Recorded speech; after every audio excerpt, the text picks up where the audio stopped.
Some folks might say I crossed a line. Maybe I did. But when your next-door neighbor decides your backyard pool is her personal party venue and waltzes in like she owns it, what are you supposed to do? Just grin and bear it? Let her treat your property like it's up for grabs? I made a choice, and now she's out there, yelling at the cops, throwing every insult she can think of, demanding I get arrested for derailing her grand scheme. It all started with a plate of store-bought cookies and a smile faker than a $3 bill. Here's how it went down. A year ago, I thought I'd finally pieced my life back together. My divorce from Rachel was finalized, custody with my 10-year-old daughter, Sophie, was settled, and I'd just bought a stunning house in Charlotte, North Carolina, with the one thing I'd always dreamed of, a sparkling pool in the backyard. That pool was for Sophie, our sanctuary, our place to make memories. Every other weekend, when she stayed with me, I wanted her to feel like, despite the mess of her parents' split, we were building something special. I had no clue that pool would turn into a war zone. It was a sunny April morning in 2024 when I first met Karen Walsh.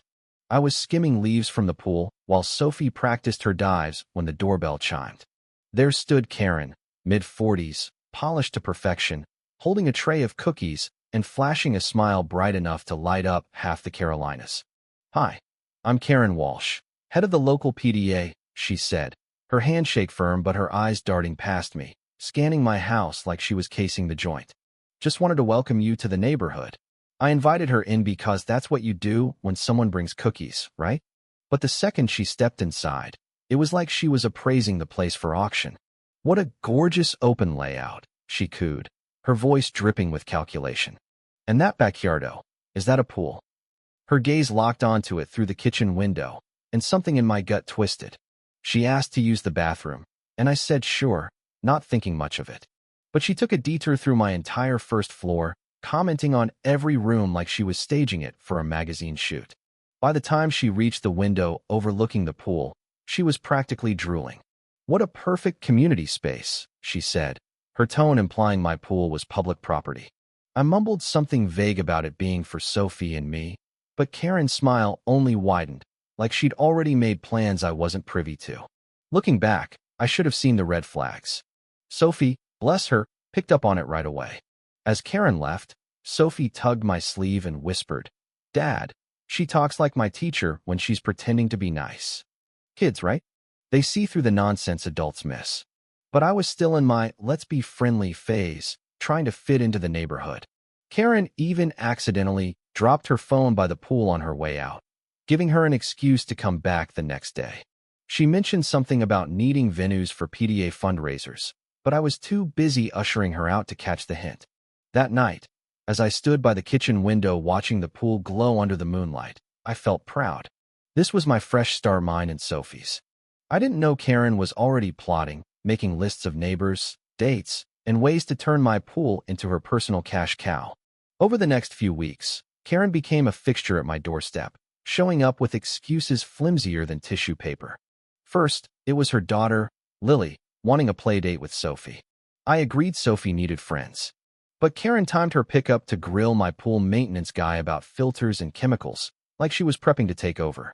Then it was borrowing a cup of sugar, delivering urgent neighborhood flyers, or checking in because I seemed stressed. Every visit circled back to my pool. "It must be so much work maintaining it," she'd say, her concern as fake as her cookies. "Have you considered a community swim program?" I started dodging her, peeking through blinds like a paranoid recluse. Sophie noticed. "Why do you hide when Lily's mom comes over, Dad?" she asked, and I felt like the world's worst role model. What was I teaching her? That it's okay to let people steamroll you as long as they're nice? The first crack in my patience came when I mentioned Sophie's upcoming birthday party, a small pool party for her closest friends. Karen's eyes lit up like she'd hit the jackpot. "A pool party," she said, her voice slow and deliberate. "The community would love to join in."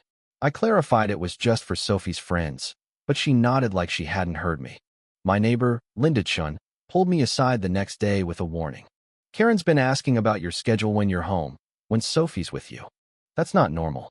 Linda told me about the Thompsons, who'd lived nearby until Karen helped with their yard sale, only for their valuables to vanish.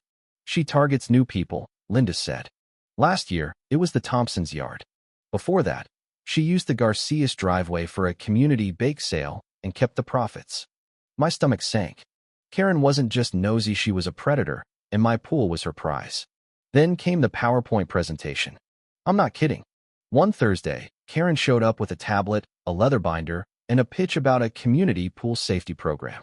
She breezed into my living room, set up like she was giving a corporate keynote, and launched into a 30-minute spiel about drowning prevention, complete with charts and stats. She talked about pool sharing initiatives in other neighborhoods, how they benefited single moms like her, even tearing up about her struggles. But when she mentioned Sophie's birthday party clashing with her community event and suggested combining them, I lost it. It's Sophie's day, I said. Just her friends. Her smile didn't budge, but her tone turned icy. I hope we can work together, Mark. Unsupervised pools can be a liability. It'd be a shame if someone reported you to the HOA. The threat was clear. Play along, or she'd make my life hell. Karen escalated. Fake pool safety inspection notices appeared on my door. She snapped photos of my backyard, claiming she was the neighborhood safety coordinator, a title she invented. The HOA had never heard of her. Sophie's question finally broke me. Dad, when someone says no, I can't keep asking. Why does Lily's mom act like a kid? My 10-year-old saw what I'd been too polite to admit. Karen didn't take no for an answer because I'd never said it firmly enough. So, the next time she showed up, I looked her dead in the eye. Karen, my pool is private. The answer is no.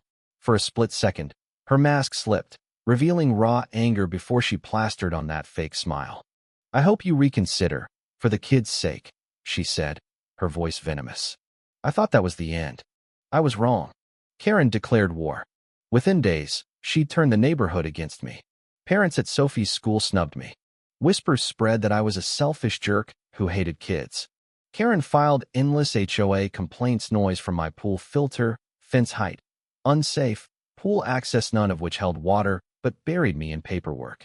Worst of all, Sophie's friends started ghosting her. Kids asked her, "Why does your dad hate teachers?" My daughter was hurting, and that was my breaking point. I hired a lawyer, who confirmed Karen's complaints were baseless, but fighting them would cost a fortune. A cop, Officer Daniels, showed up after a noise complaint about a non-existent party. Document everything, he advised. She's abusing the system. Then Linda overheard Karen on the phone, planning to charge families $20 a head for a community pool event at my house without my consent. 50 families. Thousands of dollars. My pool, her scam. I was done being polite. Sophie's birthday was the final straw.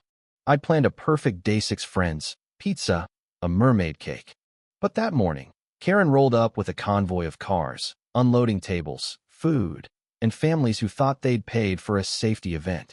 She waved fake HOA paperwork, claiming she had approval. I called Daniels. As families poured in 50, 60 people, Sophie's face fell. "Dad, where's my party?" she whispered. I filmed everything. Karen collecting cash, her fraudulent documents, the chaos. Daniels arrived, confirmed the scam, and called it theft by deception. Karen played the victim, crying about child safety, but her own daughter, Lily, apologized to Sophie. My mom gets crazy when she wants something. I'd had enough. With Linda and Daniels, I hatched a plan. Karen was planning a bigger event the next weekend, 50 families, $3,000 in her pocket.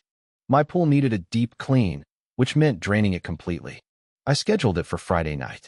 When Karen saw the maintenance truck, she lost it, demanding I cancel, even trying to bribe the crew. "It's my pool, Karen," I said, and for the first time, I felt in control. By Saturday morning, the pool was a dry concrete hole. Karen arrived with her army, expecting a party. Families showed up, confused, angry, demanding refunds. "We paid $60, one parent shouted. Karen blamed me, screaming that I'd sabotaged her event. Daniels asked one question. "Did you collect money for access to his private pool?" The crowd turned on her. Parents filmed, demanded their money back, and shared her scam on the neighborhood app. Lily, mortified, whispered to Sophie, "I'm sorry, my mom's so crazy." By evening, Karen was gone, resigning from the PDA via text. She moved away months later, her reputation in tatters. Sophie finally got her real birthday party, small, perfect, with friends who cared. I learned my lesson. Kindness isn't weakness, and protecting your family sometimes means making enemies. That pool is ours again, and nobody's charging admission. So what do you think? Was I too harsh, or did Karen deserve it? Should I have let her use the pool to avoid the drama? What would you do if someone tried to take over your property like that? Drop your thoughts in the comments. Hit that like button if your team, stand your ground. And subscribe for more stories about fighting for what's yours.